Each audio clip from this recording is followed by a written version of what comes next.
Eu vou falar sobre gentrificação, né, que é um tema que está muito em voga hoje em dia e muita gente ouve falar sobre isso.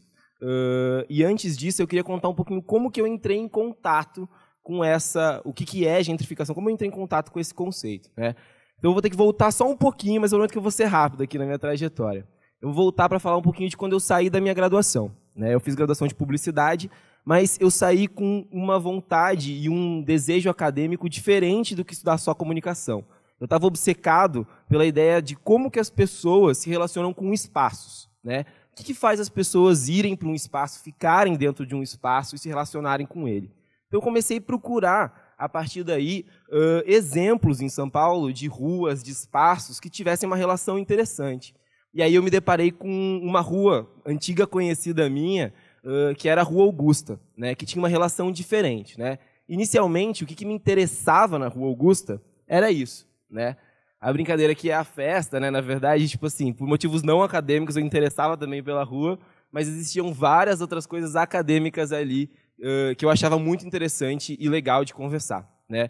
A primeira coisa, até ali o exemplo do Bar do Netão, ele mostra muito isso, é o como as pessoas em uma cidade onde a hegemonia do espaço privado prevalecia, principalmente no lazer, você tinha uma rua onde as pessoas se divertiam no espaço. Elas se divertiam no espaço público, né? As pessoas normalmente falavam assim, eu estou indo à Rua Augusta, eu não estou indo para aquela balada dentro da Rua Augusta ou aquele espaço dentro dali. Eu estou indo para me divertir na rua. E elas ficavam na calçada, ocupando aquele espaço, se apropriando daquele espaço de uma forma diferente, né? O segundo ponto, que também dá para ver ali, mas andando pela Rua Augusta vocês vão ver muito mais, era a heterogeneidade daquele espaço, né? Não era só um tipo de pessoa que existia ali naquela rua, mas você via de diversos tipos. Desde o executivo curtindo o happy hour dele ali, até a prostituta trabalhando à noite, né? Desde o jovem hipster ali no bar do Netão, por exemplo, aqui curtindo, até você via um mendigo, ou mesmo gays, skinheads, todos convivendo ali dentro daquele espaço. Não necessariamente de uma forma sempre boa, mas eles estavam convivendo e existindo naquele espaço, né? E o terceiro ponto era a própria característica arquitetônica e espacial dessa rua, né? Ela era uma profusão de arquitetura, ela tinha tanto desde prédios antigos e uma arquitetura bem antiga, até prédios novos, prédios que a gente nunca prestou atenção, né, ali. Então ela era essa grande profusão arquitetônica e de espaços, né? Até como quando o Máximo Canevati, um antropólogo, veio para o Brasil e olhou e veio analisar São Paulo, ele falou da rua e falou, gente, essa é a expressão mais pura e suja do que é São Paulo, né? Você tinha um sincretismo de coisas e diversas coisas acontecendo ali que davam essa característica para elas. Aí pronto, né? Eu achei o meu tema de mestrado. Era isso que eu queria entender. Eu queria entender o porquê que essas características, o porquê que aquelas pessoas iam para aquela rua e faziam essas características que eu tanto valorizava dentro dessa rua. Só que o que aconteceu? Ao longo do tempo em que entrei no mestrado na FAO para poder entender mais isso, quando eu comecei a me aprofundar nesse assunto, eu percebi que muitas dessas características que eu valorizava na rua, elas estavam se perdendo ao longo do tempo. Muitas dessas coisas que eu contei para vocês que me interessava nelas estavam acabando, né? Eu vou contar um pouquinho do que essas coisas estavam acabando para a gente chegar depois nesse conceito que eu quero apresentar. A primeira coisa é o próprio espaço estava mudando, né? Com a mancha do lazer noturno a partir de 2005, que se intensifica lá, a gente começa a ver uma valorização do espaço imobiliário. O valor do aluguel sobe, os serviços começam a ser substituídos e direcionados para uma outra pessoa, e o próprio espaço mesmo, a própria casa, os casarões que existiam lá, ou o prédio que existia lá, começam a ser trocados e substituídos por uma outra forma de ocupação.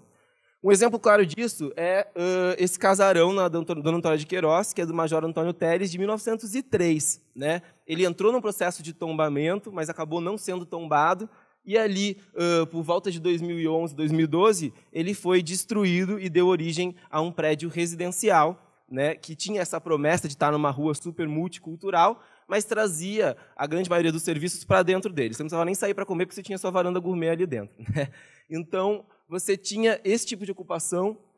E uma outra coisa interessante, até o próprio Vegas, né, que era das casas noturnas que chamou a atenção para lá e que as pessoas começaram a frequentar a rua até a partir dessa casa noturna, fechou por causa da especulação imobiliária.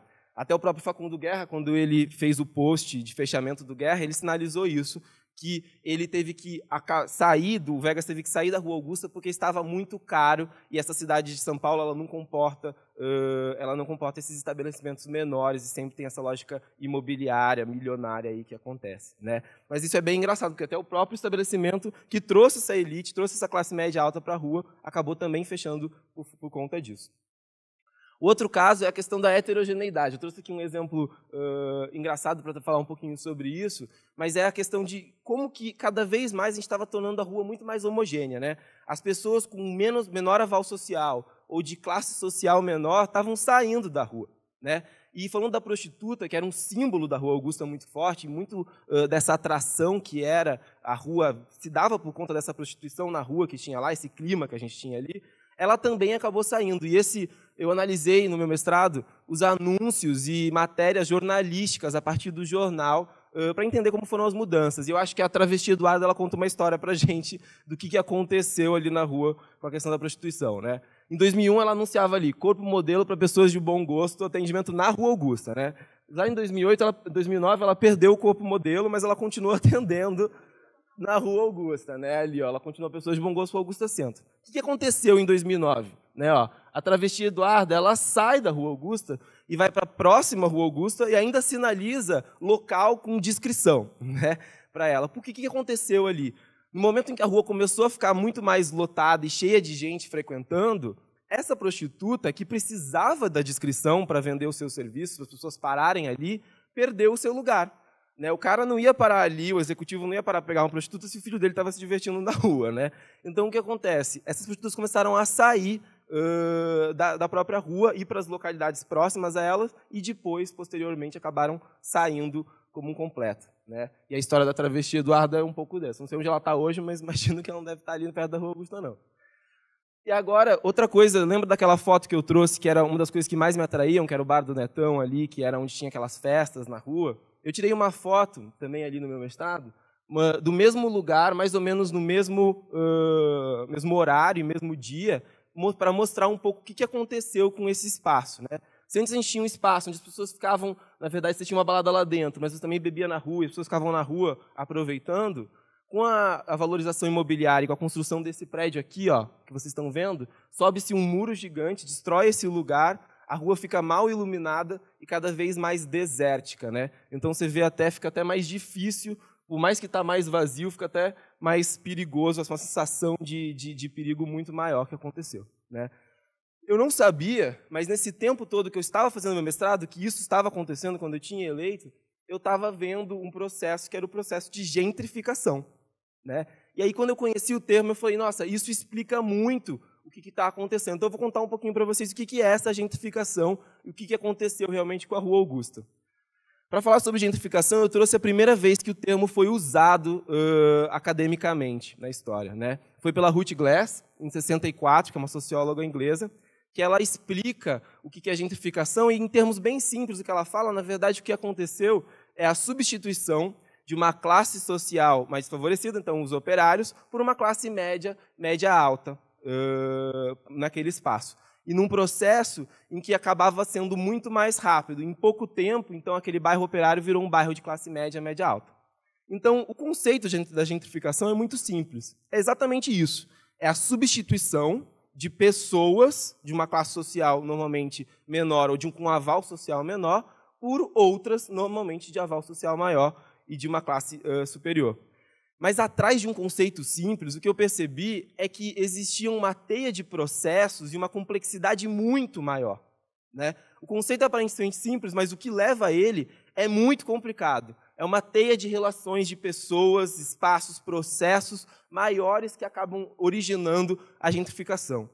Eu acho que uma boa forma de tentar entender o que é gentrificação, a metáfora, é quando a gente compara com um iceberg. Tá? O iceberg, a gente sempre vê a ponta. Né? A gente percebe que o iceberg está lá porque a gente vê aquela ponta em cima do mar. Mas embaixo dele tem um bloco de gelo muito maior. E é isso que torna o perigo maior desse iceberg. Né? Com a gentrificação é a mesma coisa. A gente só percebe a gentrificação quando a gente vê o prédio caindo. Né? A gente fala, putz, o local está gentrificado, olha isso, tiraram aquela casinha, ou aquele serviço que eu gostava está ali. Mas a gentrificação começou muito antes. Né? E ela é muito mais perigosa porque ela é uma teia de processos que aconteceram antes que a gente nem percebia, mas que estavam acontecendo. E o perigo maior é que ela dá a sensação de que ela é natural, de que ela é uma coisa que acontece. É do capitalismo mesmo, isso acontece, isso é um processo de oferta e demanda que sempre acontece. E não é, né? A gentrificação, na verdade, é um processo que ele é feito por pessoas. Ele tem ações tanto ativas e conscientes, quanto ações inconscientes, que acontecem naquele espaço e fazem a expulsão daquelas pessoas daquele espaço, né? Uma outra coisa interessante da gentrificação é que ela não acontece só em São Paulo ou no Brasil. Ela acontece no mundo inteiro, e principalmente em cidades, onde a gente vê as disparidades sociais e as classes sociais disputando espaços, né? Até a disparidade social ela se reflete muito nessa luta mesmo por espaços qualificados perto do trabalho, espaços de lazer, e é por isso que as cidades globais acabam se tornando esse símbolo da gentrificação, né? Eu acho até que a palavra luta é uma palavra que explica muito bem o que é gentrificação, quando a gente vai tentar entender o conceito. A gentrificação, na verdade, ela é uma guerra fria que acontece por espaço, né? Onde a arma em que é usada é o acesso, né? Na verdade, restringindo o acesso de uma forma clara, por exemplo, colocando aquele muro ou destruindo aquele espaço, restringindo o acesso daquelas pessoas àquele espaço, ou de uma forma não tão clara e mais obscura, como, por exemplo, aumentando o valor da cerveja, aumentando o valor do imóvel, colocando um outro grupo de interesse dentro daquele espaço, colocando uma outra música para tocar que não necessariamente daquelas pessoas gostam. Isso você está, sim, gentrificando, né? Então, é um pouco isso que é gentrificação. E para a gente tentar entender o que tem embaixo do iceberg, eu trouxe 7 pontos importantes para a gente tentar desmistificar o que a gente ouve falar de gentrificação, acredita que é natural e não vê, tá? Então, eu vou falar deles bem rapidinho para vocês. O primeiro deles é que a gentrificação é, sim, uma ação consciente de expulsão e de limpeza social, né? Ela acontece, ela tem um órgão, uma pessoa, um organismo que está conscientemente tirando aquelas pessoas de lá, seja ele o governo, a imobiliária ou qualquer outro estabelecimento. Tá? A polícia, por exemplo, é um dos grandes agentes da gentrificação nesse sentido, né? E o que aconteceu na Praça Roosevelt eu acho bem emblemático por isso, né? Uma praça que foi reformada visando um novo público, visando uma revitalização, entre aspas, aí, daquela região. E aí, quando os skatistas começaram a utilizar aquela praça, eles foram expulsos pela polícia. Até o vídeo que saiu no YouTube fala muito sobre isso, né? Como esse conflito foi realmente agressivo, né? É um processo de você não pode estar nesse espaço. Esse espaço não é feito para você, né? O segundo ponto é que ela não é declarada. Ninguém fala, estou gentrificando aqui, agora é a hora da gentrificação, né? As pessoas, na verdade, disfarçam esse discurso de outros discursos mais aparentemente positivos, né? Então, você ouve muito o termo revitalização, requalificação, reapropriação do espaço. E a pergunta que a gente tem que sempre fazer quando a gente vê esse termo, para ver se ele é real, é para quem? Revitalização para quem? Requalificação para quem? Porque, na grande maioria dos casos, com essa pergunta, a gente descobre que aquilo ali está mascarando um processo de gentrificação. Porque, por exemplo, no Porto Maravilha, a revitalização, a requalificação que foi feita lá, não é para as pessoas que moram em volta do Porto, ou que moram naquela região do Porto, ou que já frequentam ali. É pensando numa outra classe, num outro grupo social, em um outro assunto de interesse. O terceiro ponto é que ela pode até valorizar o espaço no discurso, mas na prática ele destrói. Eu acho isso muito importante. Assim. O caso da Rua Augusta é bem claro com isso. Quando a Rua Augusta começa a virar esse centro multicultural, começa a chamar a atenção não só de São Paulo, do Brasil e do mundo, o que acontece é que os próprios estabelecimentos, e inclusive os empreendimentos imobiliários, começam a utilizar dessa característica multicultural, o hype aí da Rua Augusta, como um discurso. Só que quando eles vêm, eles acabam destruindo e entrando no lugar de muitos bares, serviços e coisas que faziam e deixavam heterogêneo aquela região, né? Então, quando você faz um prédio Augusta Hype, Hype Living, que fala que você vai morar no epicentro cultural e tira os estabelecimentos de lá e direciona isso só para uma elite que tem acesso a esse prédio, você está, sim, gentrificando. Por mais que você esteja valorizando a característica daquele espaço, no fim, você está destruindo aquela cultura. O quarto ponto é que o hype custa caro, né? Então, a apropriação de vanguardas artísticas, do jovem, de tudo isso que a gente vê em diversos lugares do mundo, por exemplo, Williamsburg, acabam sendo o primeiro passo para a elitização, né? A elite, ela não vai, a classe média alta, normalmente, tradicionalmente, ela não entra num espaço mais pobre, ou um espaço desvalorizado na opinião delas, e apropria ele, né? A vanguarda artística, que tem um pouco menos de dinheiro, mas que procura espaços novos para se apropriar, ela acaba entrando, moldando o espaço a partir dos serviços e coisas voltadas para eles, e assim preparando o terreno ali para uma elitização. Então, é quase muito cruel quando a gente vê essa frase, artists used to live here, mas é exatamente isso, né? O artista entra e, no final, a gente acaba vendo um processo de até expulsão desse próprio núcleo artista e jovem. Uma outra coisa, que na Rua Augusta também é muito claro, mas no mundo inteiro acontece isso, é que o lazer urbano ele serve como um acelerador da gentrificação, né? Por quê?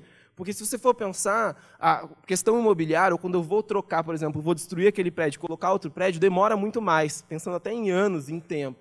O lazer é muito mais orgânico, muito mais fluido e muito mais fácil de você mudar. Você mudar o preço da cerveja de um mês para outro, mudar o preço da balada para entrar de um mês para outro, é muito mais fácil, muito mais rápido do que você trocar as pessoas que existiam naquele espaço, você destruir aquele espaço e colocar outro em cima. Então, muito do lazer, isso é uma das coisas mais tristes assim, que eu ia vendo no mestrado, é que era isso, o lazer, a partir de 2005, até com a entrada do Vegas, acabou acelerando muito a gentrificação. E em 4 anos, em 5 anos, a gente já tinha uma rua completamente diferente. Né? E no caso de Hackney, em Londres, por exemplo, 319% o valor do imóvel subiu naquela rua de 1999 até 2012, o que é um absurdo. O 6º ponto é que a gentrificação é também fruto de uma lógica de consumismo de espaço que a gente tem, né? A gente não se contenta em consumir somente aquele lazer, aquilo que atraiu a gente na rua. A gente quer fazer tudo nela, né? E a Rua Augusta era um exemplo disso. Eu quero ir desde o cabeleireiro ali, ó, no retrô, até comer a padaria inglesa que se instalou ali, comer meu pãozinho de manhã. Eu quero fazer tudo naquele espaço, né? E isso acaba aumentando a oferta, né, aumentando a demanda aí, para vir e poder ter um processo gentrificador acontecendo e uma elitização do espaço, porque você tem pessoas com muita vontade de fazer tudo dentro daquele espaço e consumir ele à exaustão. E o 7º ponto, último aqui que eu queria trazer, é que gentrificação não é uma coisa só de gente grande, aí, não é só uma coisa de imobiliária ou de governo, né? Somos todos gentrificadores, né? No momento em que eu vou na Rua Augusta e eu aceito pagar R$5 a mais, R$3 a mais numa cerveja, de entrar naquele lugar, de que eu quero morar naquele espaço super legal e multicultural perto do centro, mas aí eu vou lá e pago um aluguel que seria muito inacessível para outra classe, eu estou sendo gentrificador. Tá? E aí que caiu a ficha, uma ficha muito triste para mim, que no momento em que eu fui tentar entender as características da Rua Augusta, porque eu gostava muito dela, e fui me aprofundar, eu me percebi como gentrificador. Né? Fui eu que ajudei a acabar um pouco com aquela característica que eu gostava na Rua Augusta, e sem perceber. Né? Só que o que mudou agora, eu acho que é isso que é o ponto importante, é que eu comecei a ter consciência. Né? Eu comecei a perceber que aquele lazer que eu estava tendo, aquela frequência que eu estava fazendo naquela rua, foi prejudicial, sim. Né? E o que eu começo a ver acontecendo no mundo todo é o nascimento de uma consciência mais coletiva. A gente começou a discutir gentrificação, começou a protestar contra a gentrificação e começou a perceber essa questão acontecendo. Claro que ela é muito mais difícil de combater do que só com o discurso. Mas eu acredito que com o discurso, quando a gente reflete sobre uma coisa, quando a gente percebe que a gente está fazendo uma coisa, a gente abre espaço para uma ação e para uma transformação. Então, o que eu queria acabar esse papo, essa conversa com vocês agora, é desse sonho mesmo. Como que a gente consegue apropriar de uma cultura diferente, se apropriar de um espaço que não necessariamente está feito para a gente, sem destruir aquela cultura que existia ali, sem destruir aquelas características que a gente tanto valorizava nesse espaço. E isso é uma coisa que, se eu tivesse a resposta, eu juro que eu falava, mas é uma coisa que eu queria trazer como discussão para a gente pensar daqui para frente. Obrigado.